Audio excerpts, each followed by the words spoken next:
在貴州的大山之中，一條公路像一把利劍，將俊秀的群山劈開，蜿蜒延伸。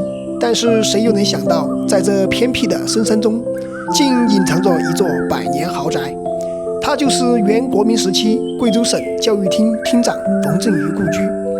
它不僅是一處建築遺產，更是貴州近代歷史的重要見證，反映了國民時期貴州的社會變遷和文化交融。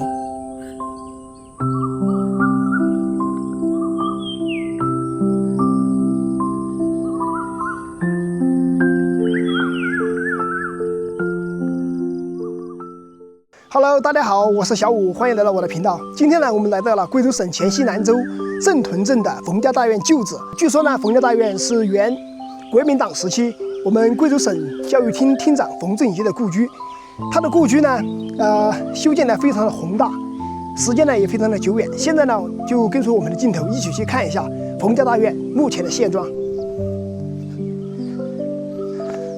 我們一走到這個馮家大院的這個小路上呢，就感到十分的清靜，跟这個幽深。在那邊呢，也就是馮家大院現在目前僅遺留下來的主體。馮家大院呢，始建於上世紀30年代，距今呢已經快具有100年的歷史了。我們一進入到這個馮家大院這個舊址的小路之上呢，就可以看得到，在我們前面呢有一片竹林。據那個材料記載呢，這片竹林原來的位置呢是一個碉堡。但是呢，現在已經看不到了，被竹林全部覆蓋掉了。現在我們一起過去看一下。一走到這個竹林的這個地方呢，讓我們感到非常的涼快哈。但這一片，據說當時馮振宇在貴州省擔任這個教育廳廳長以及管理軍隊的時候呢，他的家族呢是十分的鼎盛。最巔峰的時候呢，他這個馮家大院這個舊址裡面呢，幾乎有200人一起吃飯。大家可以想象得到，在那個飯都吃不飽的年代，一個家裡面有200人吃飯是什麼樣的概念？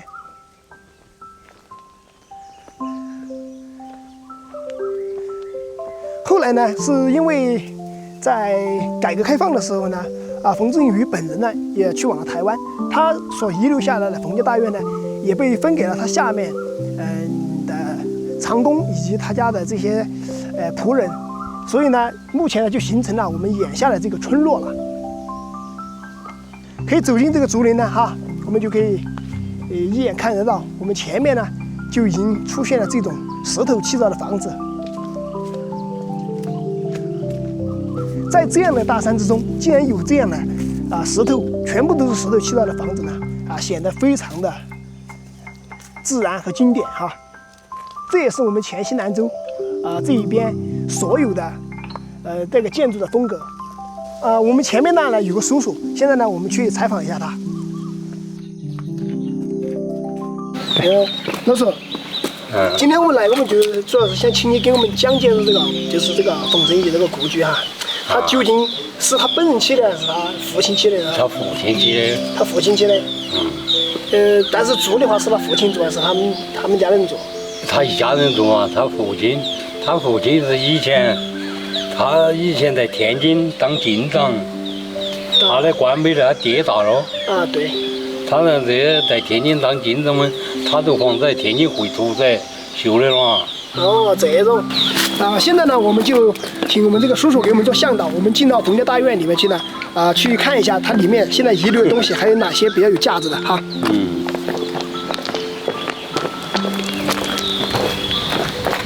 它以前做的就是一道高，這又是一道朝門哈，整個也是跟这個一樣的一個8字高，比这個高，但是比这個修得好。它是2進的嘛，相当于3棟朝門啊，3棟朝門啊，它當時的規模是比較宏大哈。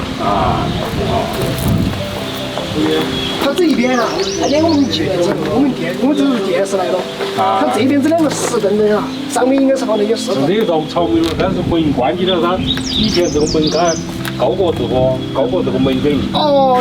可以看得到這一次可以過來看一下，它整個，它這2個其實就是門的那個座子哈。是有看到了嘛？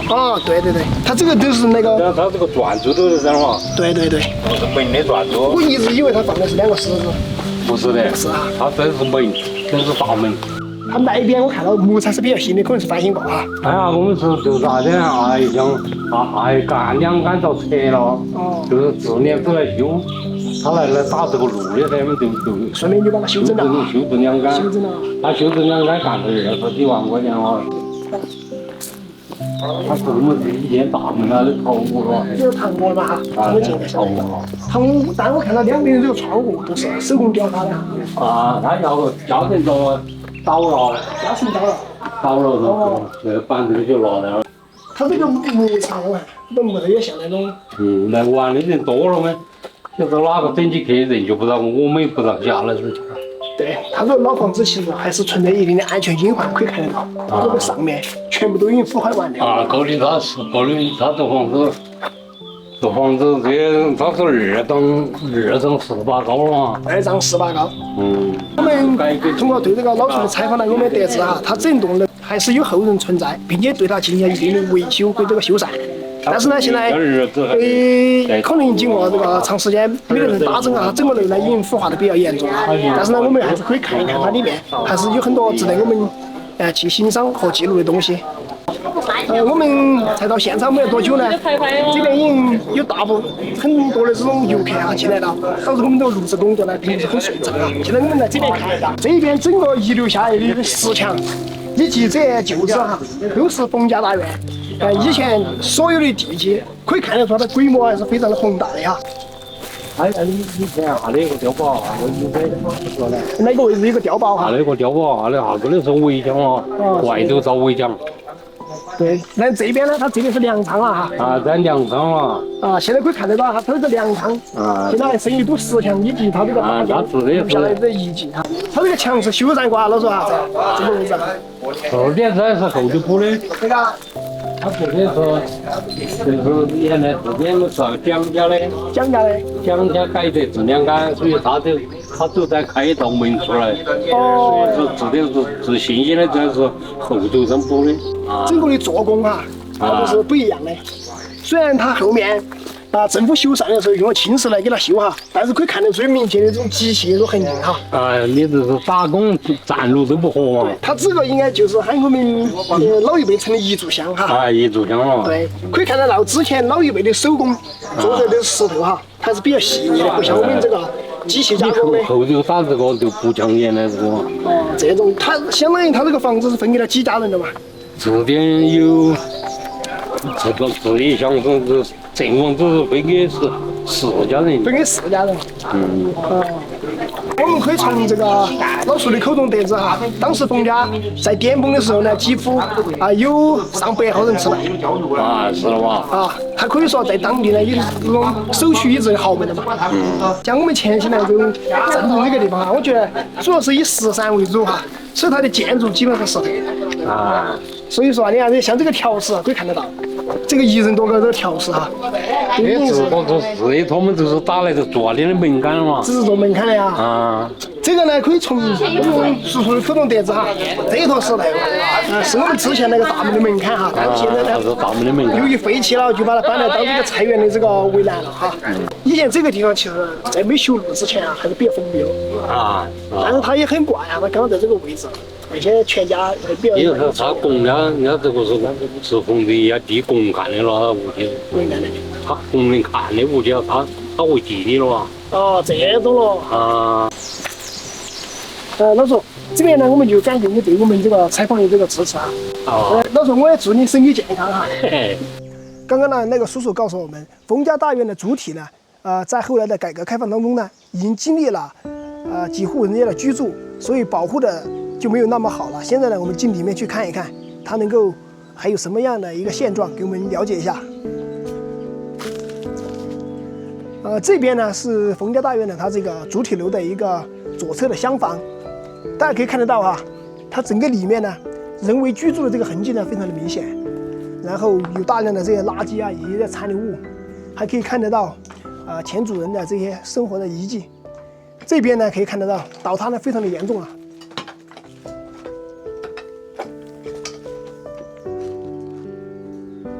在那個裡面呢，在那個油布下面呢還有一張床，但是呢由於上面可能會坍塌，所以呢我們就不進去了。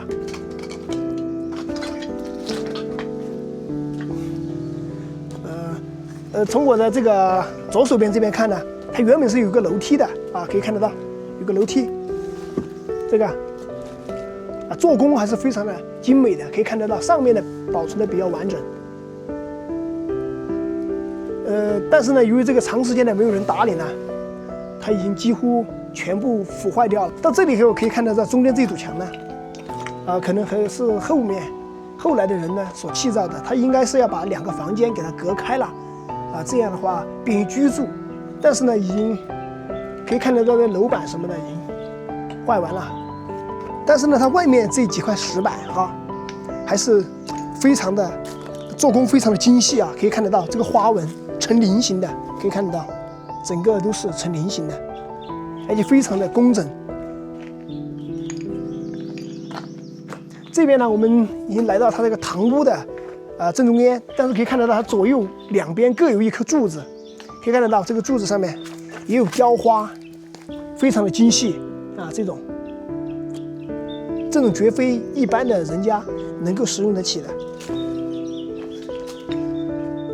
然後這裡呢，我們就来到了它的這个正大廳了，相當於它這個門檻比較高比較符合我們這個黔西南州這一邊的或者是說我們中國的這種建築風格可以進來看一下。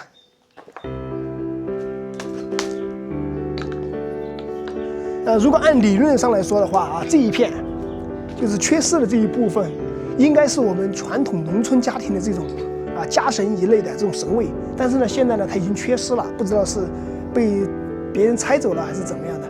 那從這裡呢可以看到後面這張床呢非常的破爛了，而且這還有一個櫃子，也不知道是什麼材質的開關還能夠正常的使用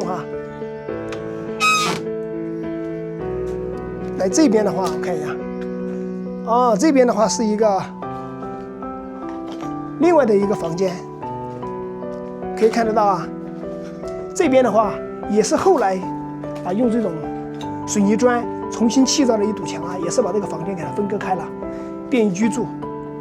但是不知道為什麼呢這邊地上被別人挖了一個大洞，可以看一下，不知道是什麼人在那刨的，給它挖了一個大洞。